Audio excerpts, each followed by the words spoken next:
चलते हैं आपको वायनाड, जहां राहुल गांधी अपना नामांकन भर रहे हैं।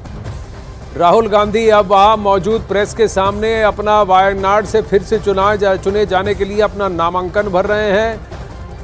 अभी राहुल गांधी वायनाड के थोड़ी देर पहले उन्होंने रोड शो किया और फिर उनके साथ उनकी बहन प्रियंका वाड्रा भी वहां मौजूद है इन तस्वीरों में, और साथ ही जो उनको नॉमिनीज हैं, मनोनीत कर रहे हैं, वो भी उनके साथ मौजूद हैं। जो उनके प्रपोजर्स हैं, नॉमिनीज हैं, वो भी वहां मौजूद हैं। साथ ही राहुल गांधी वहां उपस्थित मीडिया के सामने अपना नामांकन भरते हुए चुनाव आयोग के सामने आज नामांकन भरने की तारीख है। केरल में चुनाव दूसरे चरण में होगा।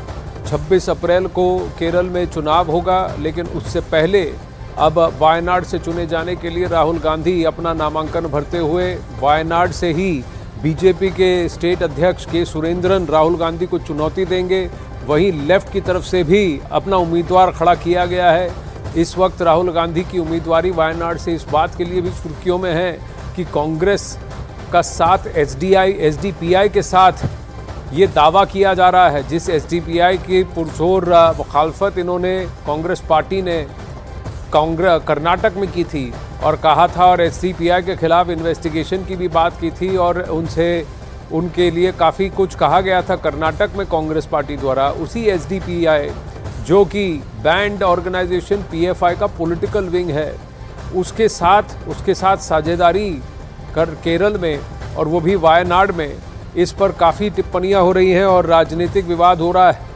वहीं कांग्रेस पार्टी ने इसकी पुष्टि नहीं की है कि एसडीपीआई के साथ उनका सपोर्ट है, लेकिन वहीं यूडीएफ में का एक अभिन्न अंग आज तक रहने वाला आईयूएमएल यानी इंडियन यूनियन मुस्लिम लीग, वो एसडीपीआई के खिलाफ काफ़ी बयानबाजी करता रहा है। आईयूएमएल ने पीएफआई और उसके सारे अंगों को, एसडीपीआई को भी मिला करके कहा है कि वो देश विरोधी तत्व हैं, वो समाज विरोधी तत्व हैं और ऐसे तत्वों का साथ उन्हें गवारा नहीं है। ऐसे में कांग्रेस पार्टी और खुद राहुल गांधी, जिन्होंने आईयूएमएल की तारीफ भी की है, जमकर तारीफ भी की है, वो क्या एसडीपीआई के साथ को नकारेंगे या एसडीपीआई के साथ को स्वीकारेंगे? वहीं सीपीआई के उम्मीदवार वहां मौजूद हैं वायनाड में। इस बार मुकाबला त्रिकोणीय है और इसी वायनाड में अमेठी से चुनाव लड़ने वाली स्मृति ईरानी जी भी अब वायनाड में प्रचार करने वाली हैं।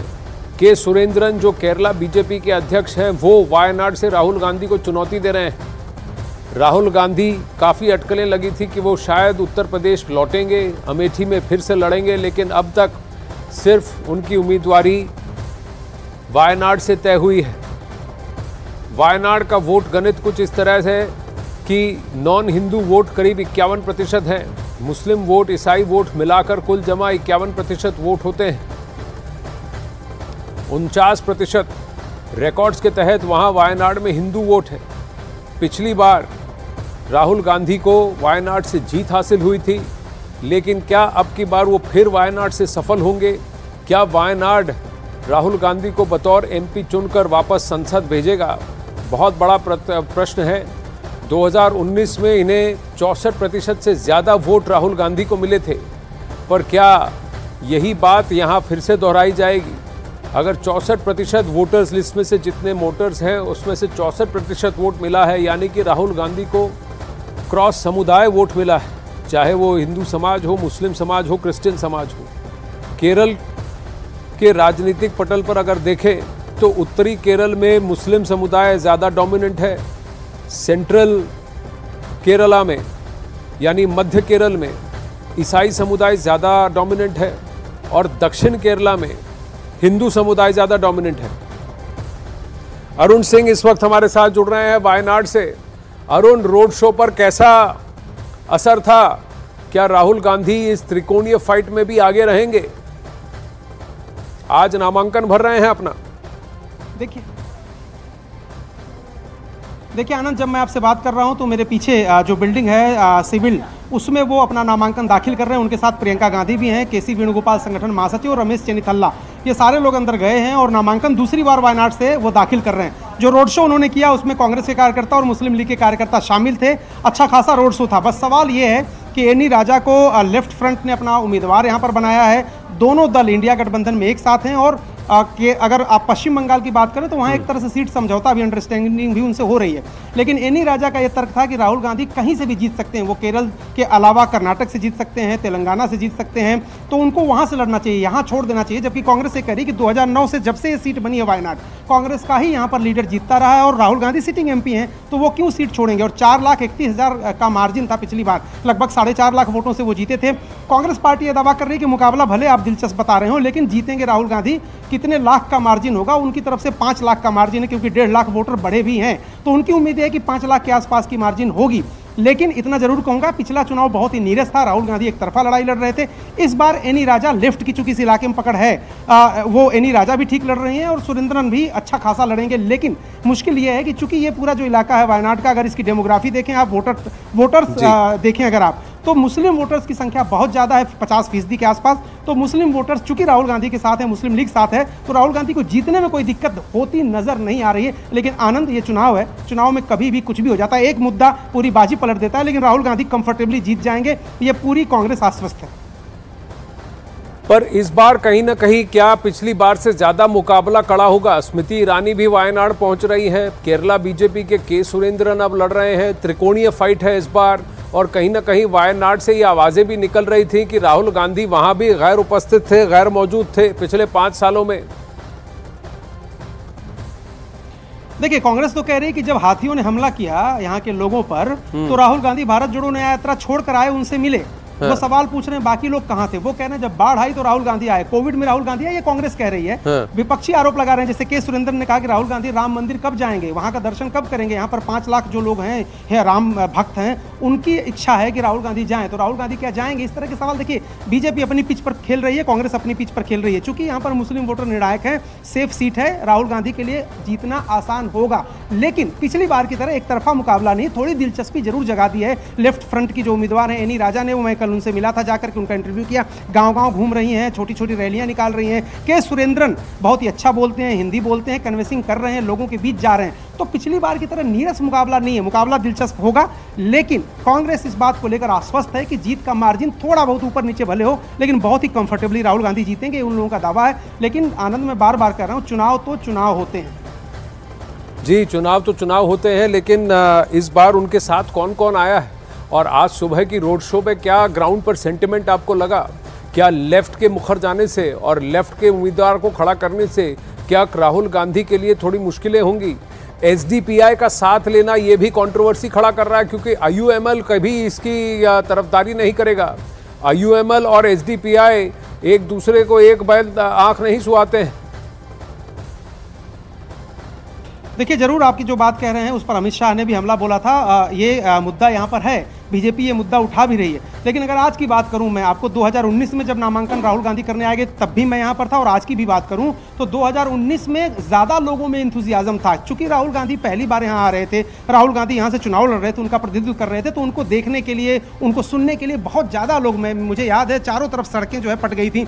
इस बार चूंकि वो कई बार आ चुके हैं, लोग उनसे मिल चुके हैं, कार्यकर्ता सम्मेलन करते रहे हैं और लोगों से दिल्ली में भी मिलते रहे हैं, तो वो लोग थे, कांग्रेस के कार्यकर्ता थे, मुस्लिम लीग के कार्यकर्ता थे, सड़कों पर थे, रोड शो हो रहा था। लेकिन पिछली बार के मुकाबले जो भीड़ थी वो थोड़ी सी कम जरूर थी। यहाँ पर उतनी भीड़, पहली बार जो लोगों का चार्म होता है राहुल गांधी को देखने के लिए, वो थोड़ा, चूंकि उनसे लगातार वो मिलते रहते हैं, अब दिल्ली भी बुलाते हैं उनको, तो वो उस तरह का नहीं दिखा। लेकिन कांग्रेस ये कह रही है कि जो वोटर हैं बहुत ही कमिटेड वोटर होते हैं यहाँ पर। यहाँ ऐसा नहीं होता कि बहुत ज़्यादा इधर जो स्विंग हो जाए। तो जो कमिटेड वोटर हैं उन पर कांग्रेस पार्टी भरोसा कर रही है।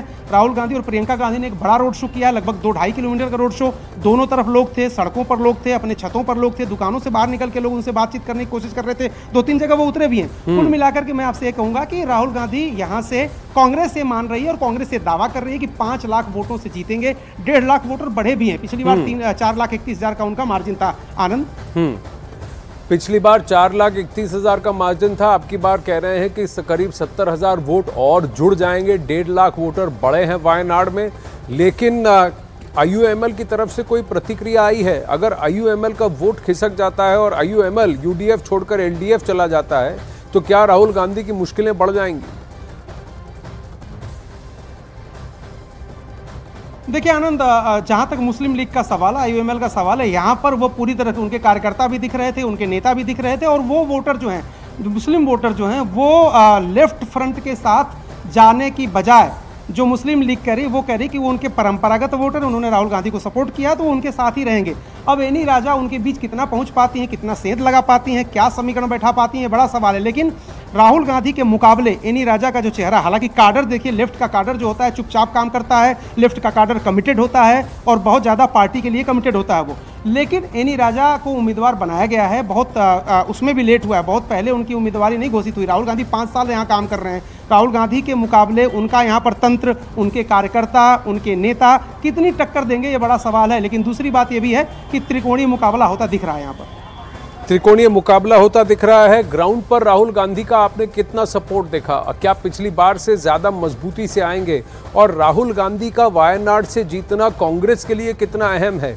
अरुण, कहा जाता है कि पिछली बार 2019 में एक वेव था और जो एक लहर थी जिसकी वजह से कांग्रेस के इतने सारे उम्मीदवार वहां से जीत कर आए, लेकिन अब की बार वहां पकड़ एलडीएफ की है और पिनराई विजयन बिल्कुल भी जगह छोड़ने को तैयार नहीं है अब की बार। तो भले ही लेफ्ट और कांग्रेस इंडी गठबंधन में हो, केरल में एलडीएफ बिल्कुल भी जगह देने को तैयार नहीं है। देखिए आनंद, पिछली बार का जहां तक सवाल है, पिछली बार कई सारे लोगों से, इलेक्शन वाला माहौल, एक कार्यक्रम हम लोग करते हैं आधे घंटे का, उसके लिए कई लोगों से मैं मिला, बहुत लोगों से बात किया। कई लोग ये कह रहे थे कि राहुल गांधी प्रधानमंत्री बनेंगे। पिछली बार 2019 में इस तरह की बातें थी तो और जोर शोर से लोगों ने उनको बढ़ चढ़ के यहाँ से जिताया था कि अगर वायनाड से वो जीतते हैं और प्रधानमंत्री बनते हैं। 2019 के चुनाव की मैं बात कर रहा हूँ, उस समय हवा ऐसी थी, तो इसलिए भी बहुत ज़्यादा लोगों में उत्साह था। इस बार क्या है, देखिए साउथ का रुख किया है राहुल गांधी ने। आप अगर देखिए तो वो अमेठी पर अभी कमिटेड नहीं है, अमेठी को लेकर पत्ते नहीं खोले हैं, लेकिन वायनाड को लेकर के कतई उनके मन में आशंका कुछ नहीं थी। लगभग 100 सीटें जो इसके आसपास की हैं, आप देखिए कर्नाटक की बात करिए, आप केरल की बात करिए, अब तमिलनाडु की बात करिए, 90 के आसपास सीटें हैं यहाँ पर, उन पर वो फोकस कर रहे हैं। उनका ये कहना है कि साउथ इंडिया में, दक्षिण भारत में अगर अच्छी खासी वो बढ़त हासिल कर लेते हैं तो भारतीय जनता पार्टी की जो टैली है उसको नीचे कर पाएंगे। बाकी कई राज्यों में, जैसे तेलंगाना राज्य है, वहाँ से बहुत उनको उम्मीद है, दिल्ली से उन लोगों को उम्मीद है, बिहार से उन लोगों को उम्मीद है। तो कई राज्य ऐसे हैं, उनको ऐसा लगता है कि जहाँ जहाँ खाता नहीं खुला था पार्टी का, कई ऐसे थे स्टेट थे, गुजरात हो गया, राजस्थान की बात करिए, या कहीं एक आध सीट जीत पाए थे, उन जगहों पे अगर 3-3, 4-4 वो जीत लेते हैं तो बीजेपी की टैली कम कर पाएंगे। साउथ इंडिया पर इसीलिए ज़्यादा जोर दे रहे हैं। और अगर आप देखिए, प्रधानमंत्री भी लगातार साउथ इंडिया के दौरे कर रहे हैं। बीजेपी भी ये बात जानती है, कांग्रेस भी जानती है बात, और दोनों अपने अपने तरीके से रणनीति बना रहे हैं। नॉर्थ इंडिया से ज़्यादा साउथ इंडिया पर फोकस इस बार है, क्योंकि असली लड़ाई वहाँ है। बीजेपी के लिए नॉर्थ इंडिया में कोई बहुत ज़्यादा मुश्किल नहीं है, कांग्रेस वहाँ बहुत ज़्यादा कोई लड़ते हुए दिख नहीं रही है। तो साउथ इंडिया पर कांग्रेस की निगाहें, और उसी निगाह को और उसी मजबूती को और ज्यादा कमजोर करने के लिए प्रधानमंत्री भी लगातार साउथ इंडिया के दौरे कर रहे हैं। आनंद, लेकिन यहाँ फाइट केरल में बीजेपी बनाम कांग्रेस नहीं है अरुण, वहाँ पर एलडीएफ यूडीएफ है, और एलडीएफ यूडीएफ सिर्फ लेफ्ट और कांग्रेस नहीं है, वहाँ पर कई सारी छोटी छोटी पार्टियां हैं, 2%, 3%, 4%, 7% ऐसे वोट कंसोलिडेट करती है। बीजेपी एक त्रिकोणीय फाइट लेकर आ सकती है, क्योंकि वहां कर अगर लोकल बॉडी पोल्स में अगर आप देखें तो कुछ कुछ जगहों पर बीजेपी ने 20 से ज़्यादा प्रतिशत का वोट भी रजिस्टर किया है। ओवरऑल कहीं ना कहीं बीजेपी का वोट शेयर करीब 6 से 7% पिछले 3-4 सालों में केरल में ही बढ़ चुका है। अगर ये फाइट त्रिकोणीय होती है तो क्या कांग्रेस की मुश्किलें बढ़ती हैं? अब की बार पिछली बार से क्या कांग्रेस के उतने ही उम्मीदवार केरल से आएंगे? क्योंकि पंजाब और केरल से ही सबसे ज्यादा कांग्रेस के उम्मीदवार लोकसभा आए थे। आपकी बात एकदम सही है, लेकिन पिछली बार भी देखिए, कांग्रेस पार्टी कह रही है कि लेफ्ट का जो फ्रंट है वो उनके खिलाफ, पिछली बार भी राहुल गांधी के खिलाफ उम्मीदवार उतारा था, इस बार भी लड़ रहे हैं वो। लेफ्ट फ्रंट और कांग्रेस दोनों केरल में, पूरे देश में भले इकट्ठा हो, पश्चिम बंगाल में भले फ्रेंडली फाइट कर रहे हो या सिर्फ समझौता कर रहे हो, लेकिन केरल में शुरू से ही दो धड़े रहे हैं कि यूडीएफ एलडीएफ। हाँ, बीजेपी ने अपना जनाधार बढ़ाया है। पिछली बार अगर देखिए विधानसभा चुनाव में योगी आदित्यनाथ ने यहाँ कैंपेनिंग की, अमित शाह ने यहाँ पर कैंपेनिंग की, प्रधानमंत्री बहुत ज़्यादा यहाँ पर ध्यान देते हैं। बावजूद उसके लेफ्ट फ्रंट और जो यूडीएफ है, दोनों के बीच मुख्य मुकाबला होता है। भारतीय जनता पार्टी तीसरी ताकत बन के उभरी है, वोट शेयर अपना बढ़ा रही है, और इस बार क्या चुनौती देती है, यही तो चुनाव है। देखने वाली बात होगी कि वोट शेयर कितना बढ़ाते हैं, कहाँ वो मुकाबला त्रिकोणीय कर लेते हैं और कहाँ वो जीत सकते हैं। क्योंकि कई जगहों पर लोगों ने यह दावा किया कि भारतीय जनता पार्टी ने अपना मजबूत आधार बनाया है और यहाँ पर वो मुकाबले में है कई जगहों पर। तो कई बार मुकाबले की सीटें जीत भी जाती है वो पार्टी जो तीसरी आती है। तो भारतीय जनता पार्टी कितनी सीटें जीत पाएगी, यूडीएफ एलडीएफ के बीच क्या बंटवारा होगा, ये बहुत महत्वपूर्ण है। केरल का चुनाव वैसे भी आनंद हमारे आपके लिए भी काफ़ी महत्वपूर्ण होता है, क्योंकि ये एकदम अलग चुनाव होता है। तो देखते हैं हम भी आप भी। लेकिन वायनाड का जहां तक सवाल है, पिछली बार भी लेफ्ट लड़ा था, कांग्रेस कह रही है कि हम इत्मीनान में हैं, हम पूरी तरह से कॉन्फिडेंट हैं कि अच्छी खासी मार्जिन से जीतेंगे, कहीं कोई डर नहीं, कोई संशय नहीं, कहीं कोई खतरा नहीं। तो अब की बार क्या कांग्रेस केरल की 20 सीटों में कितनी जीतेगा? पिछली बार जहां तक मेरा ध्यान है 13 या 14 सीटें कांग्रेस ने खींच ली थी, लेकिन उसके बाद एलडीएफ जिस तरह से पावर में आई है, अब की बार पिनराई विजयन क्या जगह देंगे? ये प्रश्न यहां मैं इसीलिए उठा रहा हूं क्योंकि वायनाड के साथ साथ केरल की कई और सीटें कांग्रेस के लिए अभी अब की बार खतरा बनी हुई हैं। और अगर केरला का लॉबी वहां पतला वीक पड़ जाता है तो फिर कांग्रेस की साख संसद में कौन जमाएगा? क्योंकि पंजाब में भी कांग्रेस अब त्रिकोणीय फाइट झेल रहा है, आप है, बीजेपी है, वहां तो चौकोनीय है क्योंकि एसएडी भी अब वापस वहां पर हरकत में आ रही है और कांग्रेस पार्टी भी। देखिए आनंद, पिछली बार तो लगभग स्वीप ही था। 15 सीटें कांग्रेस ने जीती थी, 3 उसकी सहयोगी मुस्लिम लीग ने जीती थी और 1 सीट और, कुल मिलाकर के लेफ्ट फ्रंट पिछली बार दिखा नहीं था कहीं।